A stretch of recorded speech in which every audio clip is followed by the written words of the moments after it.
La palabra ética viene del griego ethos, que significa lugar donde se habita, hábito o carácter. Para Aristóteles hace referencia al estudio y la reflexión sobre la vida buena. Toda filosofía de forma directa o implícita es, en cierta forma, una ética, una manera de pararse en el mundo. Sócrates, el padre de la filosofía occidental, plantea la virtud como equivalente al conocimiento. Es decir, su ética consiste en que el hombre que sabe lo que es bueno actuará en base a eso. Explica que el mal es ausencia de sabiduría y que por lo tanto, este solo surge de la ignorancia.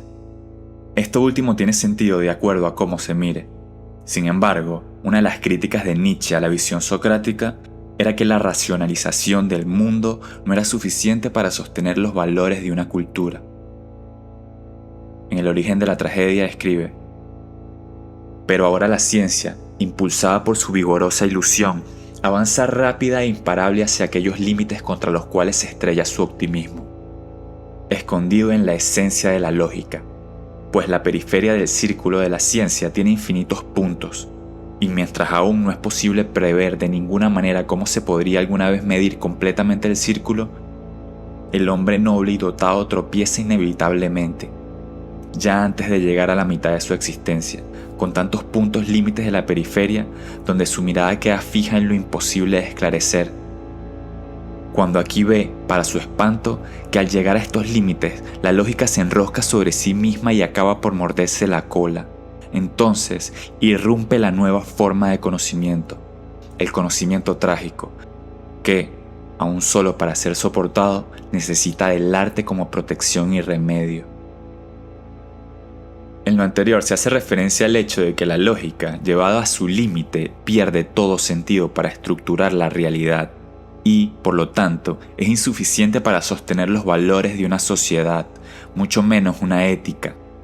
De esto encontramos un eco a nivel histórico y político en el ensayo Wotan de Carl Jung, donde explica cómo el arquetipo de Wotan, que es el equivalente de Odín en los pueblos germánicos, estaba erupcionando en Alemania como una fuerza dionisíaca, arcaica y mítica en el inconsciente colectivo, porque ésta había tratado de ser socavada por los valores de la Ilustración y la modernidad, y ahora estaba tomando posesión de las masas previamente al inicio de la Segunda Guerra Mundial.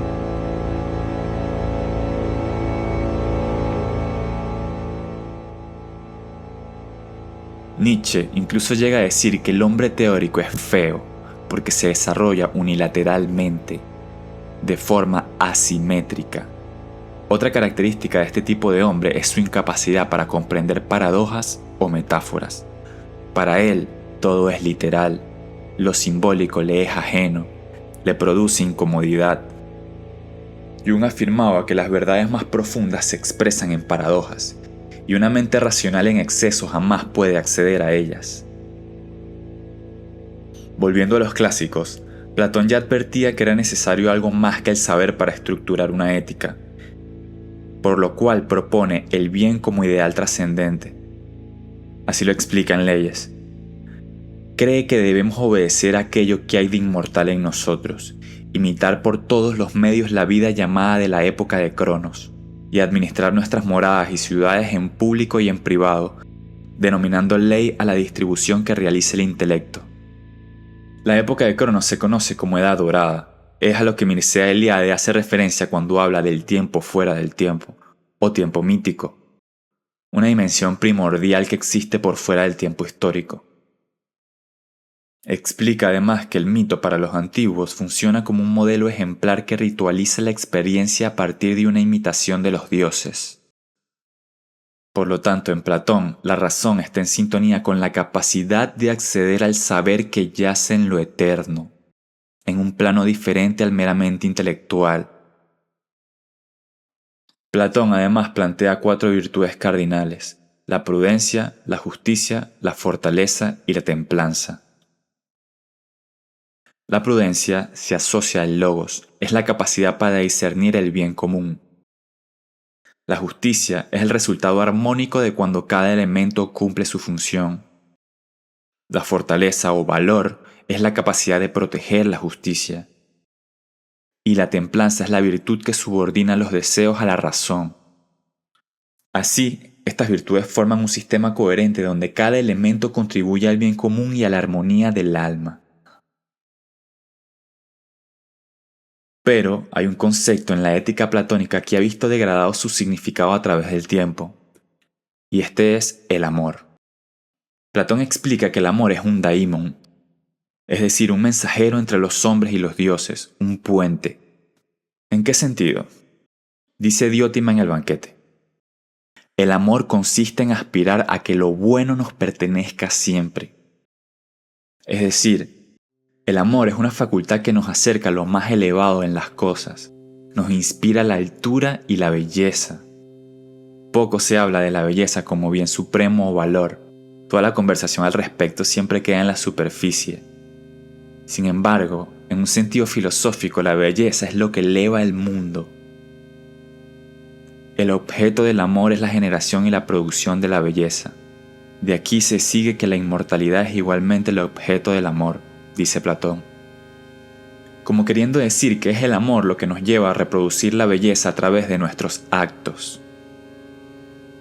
Y es a partir de esta cualidad de belleza que los mitos y el arte logran afectarnos en un nivel más profundo que el racional.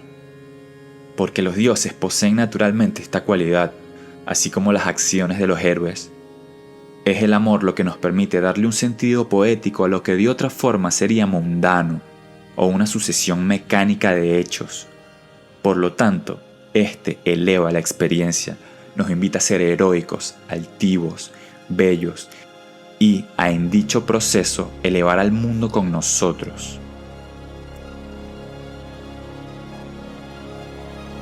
La misma tensión entre razón y mito podemos encontrarla en el contexto de la inteligencia artificial.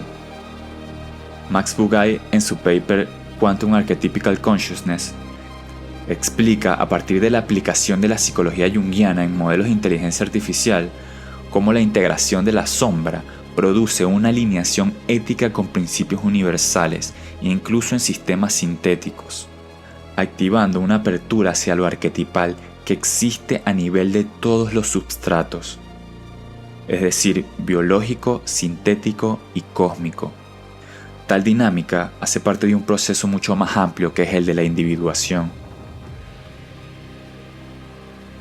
El conocido proceso de individuación en Jung equivale a una descripción psicológica de un proceso de iniciación, del paso de una visión profana a una sagrada. La racionalización de una ética sería de utilidad para comunicar al no iniciado el ideal al que debe aspirar, pero es la irrupción de lo dionisíaco o de la sombra, en términos junguianos, lo que puede dar una comprensión real de tales asuntos.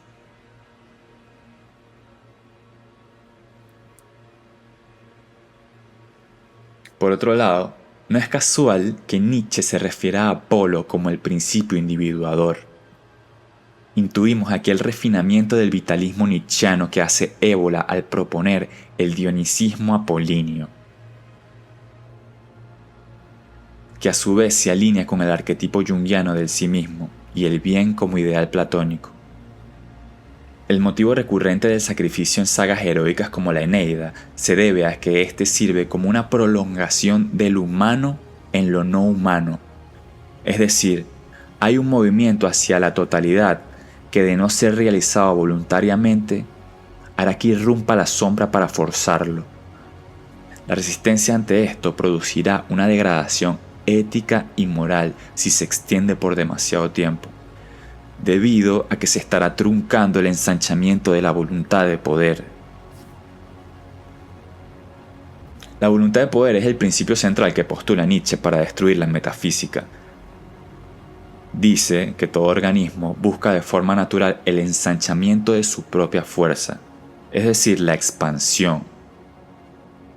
Pero paradójicamente también funciona como un principio metafísico para explicar el funcionamiento del proceso de individuación. Ese movimiento al que llamamos vida, al observarlo en el substrato biológico, parte y se extiende a través de otros niveles, donde su observación empírica ya no es posible. Por lo tanto, el criterio para definir una ética verdadera sigue siendo la vitalidad. Ya no solamente en un sentido profano, materialista u orgánico, sino trascendente y cósmico. En última instancia, una ética no puede sostenerse únicamente en la razón, ni en códigos impuestos desde afuera. Toda cultura que ignora la sombra, margina lo mítico y lo simbólico, termina condenado a la unilateralidad y la decadencia. La integración de lo apolíneo y lo dionisíaco, de la razón y lo arquetípico, abre la posibilidad hacia una ética cósmica fundada en el movimiento hacia la totalidad, en la vida que se expande, se eleva y se transforma en belleza.